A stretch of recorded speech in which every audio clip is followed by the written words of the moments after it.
Good morning. I am D. Gopi, lecturer in Commerce, Government Degree College, Bodhan. So today, BCom 5th semester, subject name Company Law, Unit first. Already we are completed. మనము first unit అనేది complete చేసుకున్నాం ఇంతకుముందు క్లాసులలో. So ఇప్పుడు unit second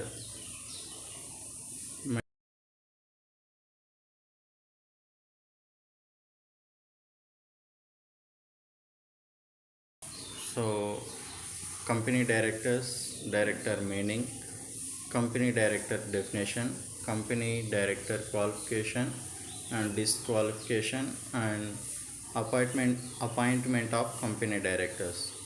So today we are discussed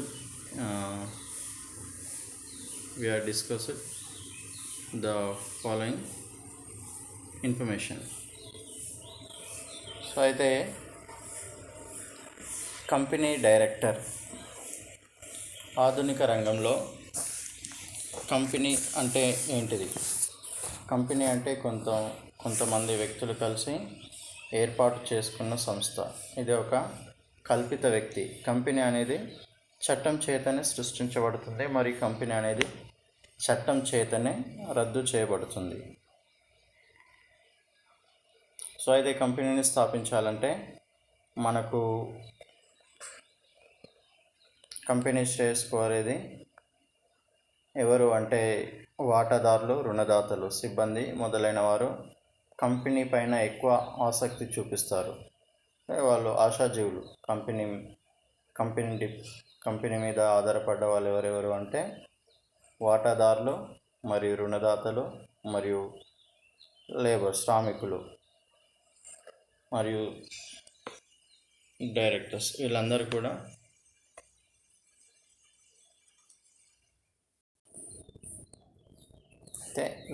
కూడా company మీద ఆధారపడి ఉంటారు అన్నట్టు. సో అయితే ఇక్కడ కంపెనీని స్థాపించాలంటే కంపెనీలో పెట్టుబడి పెట్టాలంటే దేశం యొక్క నలుమూలల నుంచి పెట్టుబడిదారులు కంపెనీలలో పెట్టుబడి పెట్టడం జరుగుతుంది అన్నట్టు. సో వీళ్ళందరూ పెట్టుబడి పెట్టిన వాళ్ళని ఏమంటామంటే మనం ఓనర్స్, యజమానులు అంటారు. సో ఆ ఓనర్స్ అనేవాళ్ళు వేరే వేరే దేశాల్లో ఎక్కడెక్కడో ఉంటారు. వేరే దేశాల్లో ఉండొచ్చు, లేకపోతే రాష్ట్రంలో ఎక్కడెక్కడ తెలంగాణలో కానీ, ఆంధ్రలో కానీ, లేకపోతే మహారాష్ట్ర, కర్ణాటక, బెంగళూరు, చెన్నై, ఢిల్లీ, కలకత్తా, ఇట్లా అంటే దేశం నలుమూలల నుంచి ఒక కంపెనీలో పెట్టుబడి పెడతారు. సో వాళ్ళందరిని ఏమంటారంటే వాటాదారులు అంటారు. సో ఇక్కడ వాటాదారులే యజమానులు. సో ఇప్పుడు ఇక్కడ మనం వాళ్ళందరూ కూడా ఒక కంపెనీ ఇన్వెస్ట్ చేస్తారు, కానీ వాళ్ళు కంపెనీ కార్యకలాపాలలో, కంపెనీ అడ్మినిస్ట్రేషన్లో కానీ వాళ్ళు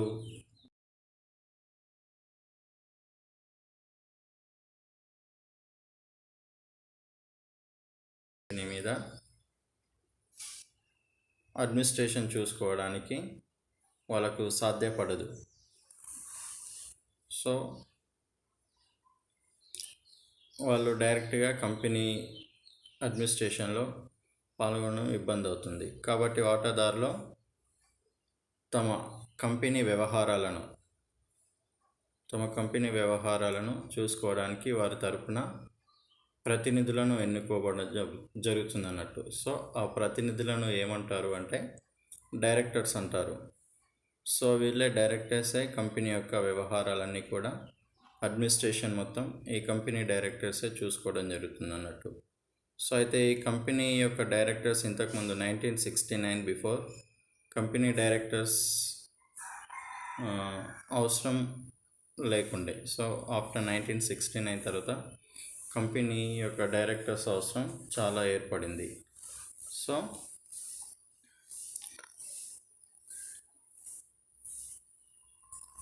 సో వీళ్ళు డైరెక్టర్స్ ఏం చేస్తారంటే కంపెనీ యొక్క కార్యకలాపాలన్నీ వీళ్ళే చూసుకోవడం జరుగుతుంది. కంపెనీ నిర్వహణ సిబ్బంది అనే పదంలో మేనేజింగ్ డైరెక్టర్ కానీ, మేనేజర్లు కానీ, పూర్తి కాలపు డైరెక్టర్ కానీ, పాక్షిక కాలపు డైరెక్టర్లు కానీ, పేర్కొనే వాటాదారులు ఎన్నుకునే ప్రజాప్రతినిధులు ఉంటారు. వీరు కంపెనీకి అవసరమైన ముడి సరుకులను కొనుగోలు నుంచి వాటాదారుల డివిడెండ్లకు పంపిణీ చేసే వరకు వివిధ రకాల కార్యకలాపాలను నిర్వహిస్తూనే ఉంటారు. దీన్నే కంపెనీ నిర్వహణ అంటారు. సో అయితే ఇక్కడ కంపెనీ నిర్వహణ సిబ్బంది అనే పదంలో మేనేజింగ్ డైరెక్టర్స్ ఉంటారు, మేనేజర్లు ఉంటారు. వాళ్ళు పూర్తి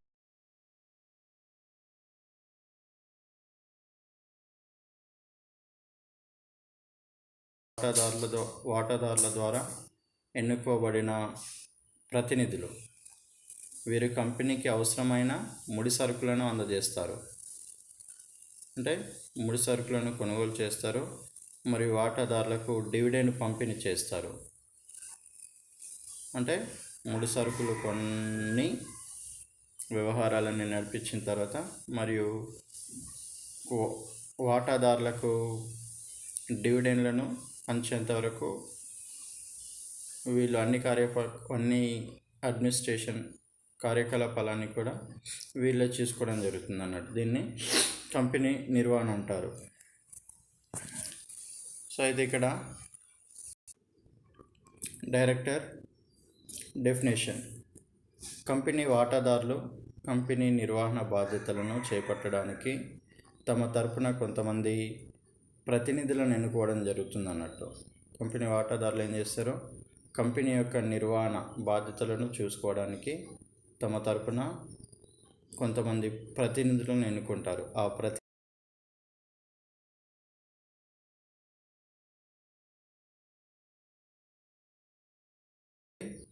సమిష్టిగా ఉన్నట్లయితే దాన్ని డైరెక్టర్ల బోర్డ్ అని పిలుస్తారు. కంపెనీల చట్టంలో డైరెక్టర్ అనే పదాన్ని సరిగ్గా నిర్వచించలేదు. సాధారణంగా కంపెనీ నిర్వహణ లేదా విధాన నియంత్రణ లేదా కంపెనీ యొక్క నిర్దేశకత్వ బాధ్యత వహించే వారిని డైరెక్టర్గా నిర్వచించవచ్చును. ఒక కంపెనీలో విధాన నిర్ణయాలను నిర్వహణకు సంబంధించిన అత్యున్నత అంగంగా డైరెక్టర్ల బోర్డు పేర్కొనవచ్చు. కంపెనీ నిర్వహణలో డైరెక్టర్లకు అధిక ప్రాధాన్యత ఉంటుంది. సో డైరెక్టర్లు ప్రాముఖ్యాన్ని మనకు మెయిన్గా అంటే జే నైవేలి బాత్ స్టాండర్డ్ కంపెనీ యొక్క డైరెక్టర్లను ఈ విధంగా నిర్వచించడం జరిగింది 1910లో. దాని కేసులో డైరెక్టర్ల బోర్డు అనేది కంపెనీకి మెదడు లాంటిది, బ్రెయిన్ లాంటిది, మెదడు లాంటిది. కంపెనీ దీని ద్వారా తన వ్యవహారాలను నిర్వహిస్తుంది. ఈ మెదడు సక్రమంగా పనిచేసినప్పుడే కంపెనీకి కూడా సక్రమంగా పనిచేస్తుంది. అంటే మన మెదడు సక్రమంగా పనిచేస్తేనే కంపెనీ కూడా సక్రమంగా పనిచేస్తుంది. సో కంపెనీ సక్రమంగా పనిచేస్తే ఇటు వాటాదారులకు, కంపెనీ ఓనర్స్కి మరియు డైరెక్టర్లకు ఎక్కువ లాభాలు వచ్చే అవకాశాలు ఉంటాయన్నట్టు. So next definition is completed. Then after company directors qualification, disqualification.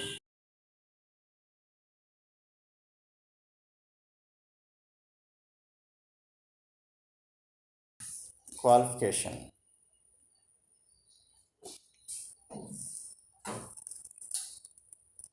Company డైరెక్టర్ల యొక్క అర్హతలు. సో కంపెనీ యొక్క డైరెక్టర్ల అర్హతలలో కంపెనీకి డైరెక్టర్ కావాలంటే, సో ఈ డైరెక్టర్లను ఎవరు ఎన్నుకుంటారని చెప్పాము మనం? వాటాదారులు. సో వాటాదారులు అంటే ఓనర్స్. సో ఓనర్సే ఈ డైరెక్టర్లను ఎన్నుకోవడం జరుగుతుంది అన్నట్టు. అయితే ఎన్నుకునేటప్పుడు వాళ్ళకి క్వాలిఫికేషన్, అర్హతలు ఎలాంటివి ఉండాలి అనేది వాటాదారులు చూసుకోవాలి. సో అయితే ఇక్కడ కొన్ని అర్హతలు అనేది మనం చూపెట్టడం జరిగింది. 2013 కంపెనీ చట్టం ప్రకారం డైరెక్టర్కు ఎలాంటి విద్యార్హత అవసరం లేదు. సో నో క్వాలిఫికేషన్ అంటే విద్యార్హత ఎలాంటిది అవసరం లేదు, అంటే అతను ఏం చదువుకోవాల్సిన అవసరం లేదు. అంటే కానీ చదువుకున్న డైరెక్టర్స్ ఉంటేనే కంపెనీ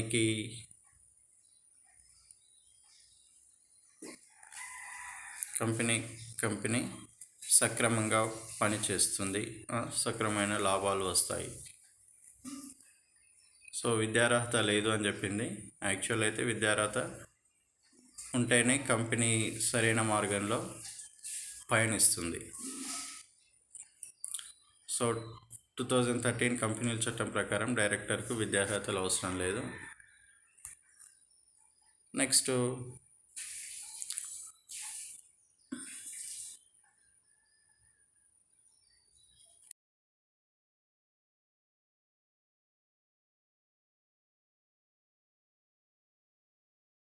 లను సూచించవచ్చు. అంటే కంపెనీ నియమావళి పత్రం ఉంటుంది. ఆ నియమావళి పత్రంలో కంపెనీ యొక్క వాటాదారులు డైరెక్టర్కు కొన్ని అర్హత వాటాలను, మినిమం ఎన్ని వాటాలు ఉంటే డైరెక్టర్గా ఉండవచ్చు అనేది కంపెనీ నియమాల్లో సూచించడం జరుగుతుంది. అన్ని వాటాలు ఉంటే కంపెనీ డైరెక్టర్గా అతను ఉండడానికి ఆ కంపెనీలో అర్హుడు, క్వాలిఫైడ్.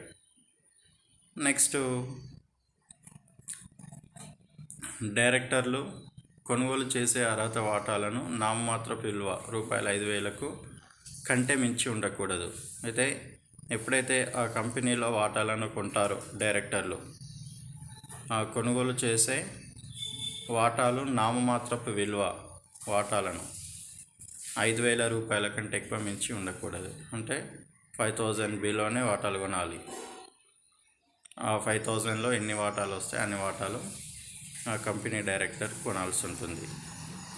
సో మళ్ళీ నెక్స్ట్ కంపెనీ డైరెక్టర్కి ఇంకొక క్వాలిఫికేషన్ ఏంటిదంటే, ఒక డైరెక్టర్ సమర్థమైన వ్యక్తిగా ఉండాలి.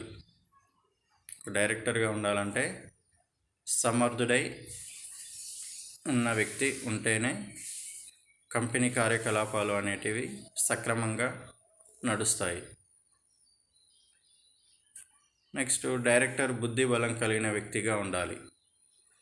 డైరెక్టర్కు బుద్ధి బలం, నాలెడ్జ్ అనేది కంపల్సరీ అవసరం.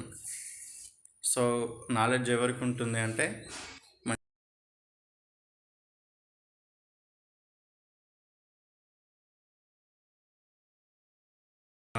బుద్ధి బలం కలిగిన వ్యక్తి అయి ఉండాలి. డైరెక్టర్కు ఉండాలంటే గుర్తింపు సంఖ్య కలిగి ఉండాలి.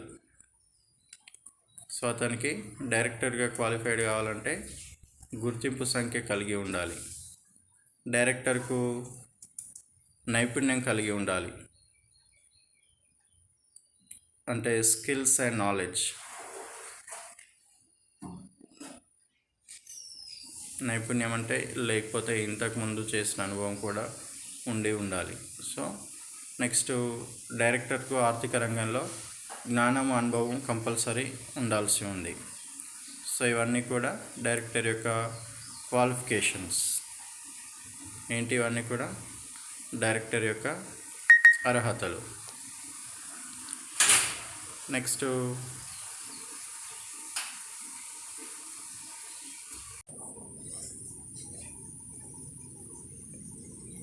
Disqualification of directors.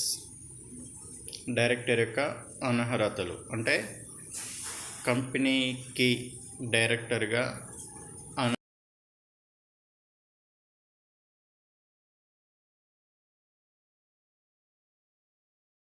ఉండాలి. అయితే ఇక్కడ మనకు డిస్క్వాలిఫికేషన్ అంటే అనర్హుడు ఎవడు అంటే కంపెనీకి మతిస్థిమితం లేదని కోర్టు నిర్ణయించిన వ్యక్తి. మతిస్థిమితం లేదని. సో మెంటల్గా డిస్టర్బ్ అయిన క్యాండిడేట్స్ ఉంటారు కదా, ఆ మెంటల్గా డిస్టర్బ్ అయిన క్యాండిడేట్స్ అనేవారు వాళ్ళకి బై కోర్టు అనేది సర్టిఫికేట్ ఇష్యూ చేసి ఉండాలి. సో అలాంటి వ్యక్తి కంపెనీకి డైరెక్టర్గా ఉండడానికి డిస్క్వాలిఫైడ్ అన్నట్టు, అన్ఎలిజిబుల్. నెక్స్ట్ ఇంకొకటి ఏంటిదంటే, కంపెనీ డైరెక్టర్కు అనర్హుడు 65 సంవత్సరాలు దాటిన వ్యక్తి, above 65 years person are not eligible for company director. Company director కొరకు 65 సంవత్సరాలు నిండిన వ్యక్తి అతను కంపెనీ డైరెక్టర్కు ఎలిజిబుల్ అనేది ఉండదు. సో తర్వాత 20 కంపెనీలలో డైరెక్టర్గా వ్యవహరిస్తున్న వ్యక్తి, అంటే ఒక్కొక్క వ్యక్తి 20 కంపెనీలకు మించి 20 కంపెనీలు కానీ 20 కంపెనీలకు మించి డైరెక్టర్గా ఉంటే కనుక అతను డైరెక్టర్ పదవికి అనర్హుడు. సో నెక్స్ట్, గత 5 సంవత్సరాలలో 6 నెలలు జైలు శిక్ష అనుభవించిన వ్యక్తి కూడా డైరెక్టర్ పదవికి అనర్హుడు. అంటే ఇక్కడ గత 5 సంవత్సరాలు ఇండియాలో నివసించి అందులో 6 నెలలు 6 months జైల్లో శిక్ష పడి ఉన్న వ్యక్తి కంపెనీ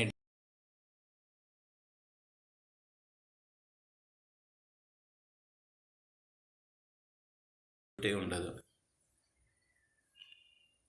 నెక్స్ట్, మైనార్టీ తీరని వ్యక్తి డైరెక్టర్గా అనర్హుడు. సో మైనార్టీ అంటే ఇక్కడ మనకు 18 సంవత్సరాలు నిండని వ్యక్తిని మనం ఏమంటాము, మైనర్ అంటాము. సో అలాంటి వ్యక్తులు కంపెనీ డైరెక్టర్గా ఉండడానికి వాళ్ళకి అవకాశం లేదు, అనర్హుడు అతను కూడా. నెక్స్ట్,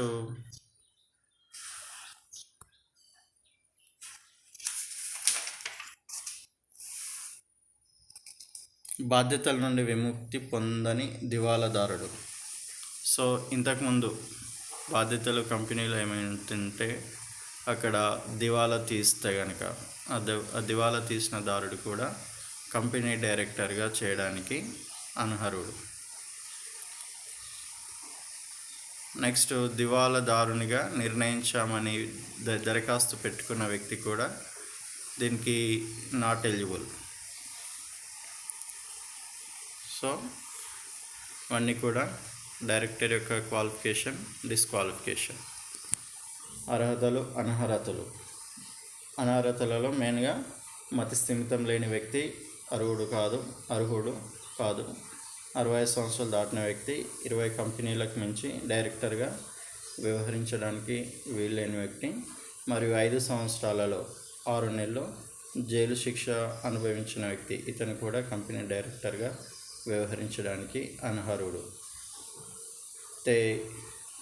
మరియు డైరెక్టర్ గుర్తింపు సంఖ్య లేకపోయినట్లయితే, సో వాళ్ళకి కంపెనీ వాళ్ళు ఏం చేస్తారంటే ఒక గుర్తింపు సంఖ్య, ఐడెంటిఫై నంబర్ ఇస్తారన్నట్టు.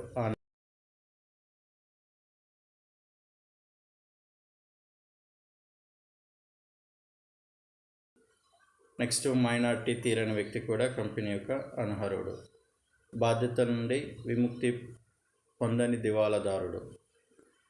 వీళ్ళందరూ కూడా కంపెనీ డైరెక్టర్గా ఉండడానికి అర్హులు కారు. సో నెక్స్ట్, కంపెనీ యొక్క డైరెక్టర్ల సంఖ్య. కంపెనీ యొక్క డైరెక్టర్ల సంఖ్య, కంపెనీలో డైరెక్టర్గా ఉండడానికి ఎంతమంది ఉండాలి, number of directors in a company. So ఎంతమంది ఉండాలి? ఈ కంపెనీ నిర్వహణ మొత్తం ఎవరు చూస్తారో మెయిన్గా అంటే డైరెక్టర్లే చూడడం జరుగుతుంది. సో వీళ్ళ బోర్డు శక్తివంతంగా ఉన్నప్పుడు మాత్రమే, వీళ్ళ బోర్డు శక్తివంతంగా పటిష్టంగా ఉన్నప్పుడే వారి యొక్క ధ్యేయాలను సాధించడం అనేది ఈజీ అవుతుంది. కంపెనీల బోర్డు పరిమాణం ఎంత ఉండాలి, ఆయా కంపెనీల వ్యవహారాల స్వభావం, ఆవశ్యకతలపై ఆధారపడి ఉంటుంది. సో అయితే ఇక్కడ సెక్షన్ 252(1) ప్రకారం పబ్లిక్ కంపెనీలో, సెక్షన్ 43 అండ్ సెక్షన్ ఏ ప్రకారం పబ్లిక్ కంపెనీలో మారినవి కాకుండా కనీసం 3 డైరెక్టర్లు, ప్రైవేట్ కంపెనీలో మినిమం 2 డైరెక్టర్లు ఉండాలి. పబ్లిక్ లిమిటెడ్ కంపెనీలో కనీసం ఎంతమంది ఉండాలి? మనకు డైరెక్టర్లుగా 3 ఉండాలి. ప్రైవేట్ లిమిటెడ్ కంపెనీలో అయితే మినిమం 2 ఉండాల్సి ఉంటుంది. సో కనిష్ట గరిష్ట డైరెక్టర్ల సంఖ్య ఎవరు నిర్వహిస్తారంటే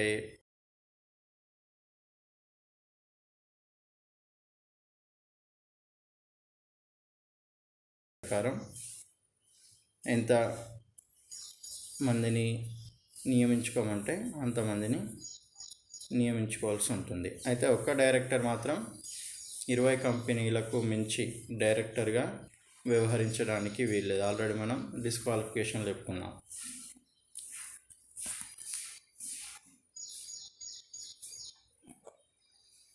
అయితే ఇక్కడ ఇప్పటిదాకా మనం ఏమేమి చెప్పుకున్నాం? కంపెనీ డైరెక్టర్ యొక్క ఇంట్రడక్షన్, కంపెనీ డైరెక్టర్ యొక్క డెఫినేషన్, కంపెనీ డైరెక్టర్ యొక్క క్వాలిఫికేషన్. సో క్వాలిఫికేషన్లో మనం ఆల్రెడీ చెప్పుకున్నాం. ఎవరు ఉండాలి అంటే మతిస్థిమితం లేని వ్యక్తి,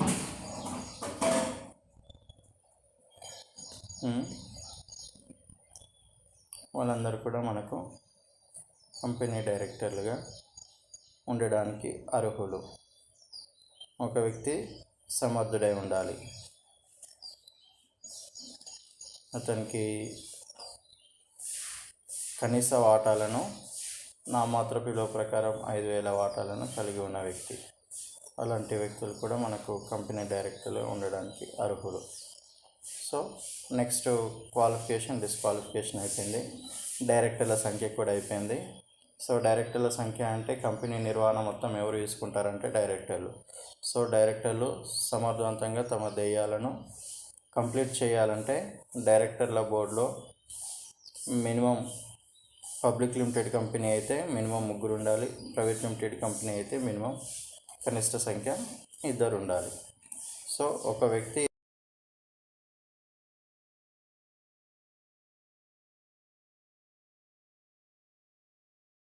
కంపెనీ